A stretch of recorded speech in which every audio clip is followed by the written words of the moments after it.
അപ്പോൾ ഒരു സ്ട്രൈറ്റ് പീസും ഉണ്ട്. നമുക്ക് ചുരിദാറിൻ്റെ കൈയുടെ അറ്റത്ത് എങ്ങനെ ഒരു പൈപ്പിംഗ് ചെയ്യാം എന്നുള്ള വീഡിയോ ആണ് ഇന്ന് നോക്കാൻ പോകുന്നത്.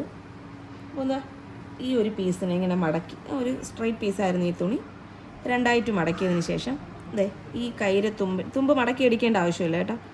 അവിടെ ഒരു 1/2 ഇഞ്ച് അല്ലെങ്കിൽ ഒരു 1/4 ഇഞ്ച് വീതിക്ക് അടിച്ചു തുടങ്ങണേ. പൈപ്പിംഗ് ചെയ്യുന്നതാണ്. അപ്പോൾ ഒരേ അളവിൽ അടിച്ചാൽ മാത്രമേ പൈപ്പിംഗ് ഒരുപോലെ ഇരിക്കുകയുള്ളൂ, ആ ഒരു ഫിനിഷിങ് കിട്ടുള്ളൂ. അപ്പോൾ നമ്മൾ എവിടെ തുടങ്ങുന്നോ അവിടെ മുതൽ എവിടെ നിർത്തുന്നോ അതുവരെ ഒരേ അളവിൽ സ്ട്രെയിറ്റ് ആയിട്ട് തന്നെ അടിച്ചു കൊടുക്കണേ.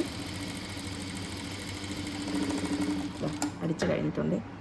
ഇനി എന്ത് ചെയ്യണമെന്ന് വെച്ചാൽ തുണി മറിച്ചിടണം. മറിച്ചിട്ടിട്ട് ഈ ലൈനിങ്ങിൻ്റെ ബാക്കി കിടക്കുന്ന പീസിനെ ലൈനിങ് അല്ല, പൈപ്പിംഗ് ചെയ്തില്ലേ ആ തുണിയുടെ ബാക്കി കിടക്കുന്ന പീസിനെ നമ്മളങ്ങ് വെട്ടിക്കളയണം.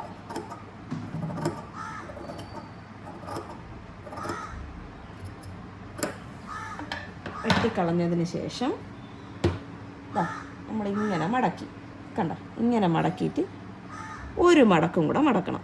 കണ്ട കണ്ട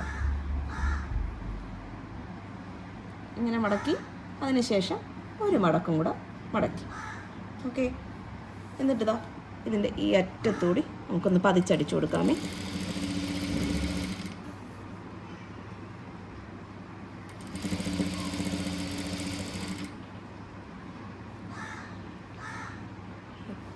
പുറത്ത് കയറല്ലേ, അതായത് ആ പച്ച തുണിയിൽ. ഇനി വേണമെങ്കിൽ ഇതിൻ്റെ തുമ്പിലോട്ട് ഒരടിയും കൂടി പതിച്ചടിച്ചു കൊടുക്കാം. നല്ല അടിപൊളിയായിട്ട് കിട്ടിയിട്ടുണ്ട്. നല്ല സൂപ്പർ, നല്ല ഫിനിഷിങ്ങിൽ കിട്ടിയിട്ടുണ്ട്.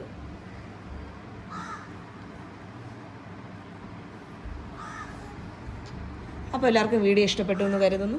വീഡിയോ ഇഷ്ടപ്പെട്ടാൽ എൻ്റെ ചാനലൊന്ന് ഫോളോ ചെയ്യണം, വീഡിയോ ലൈക്ക് ചെയ്യണം, ഷെയർ ചെയ്യണം, കമൻറ്റ് ചെയ്യണം. Okay, thank you.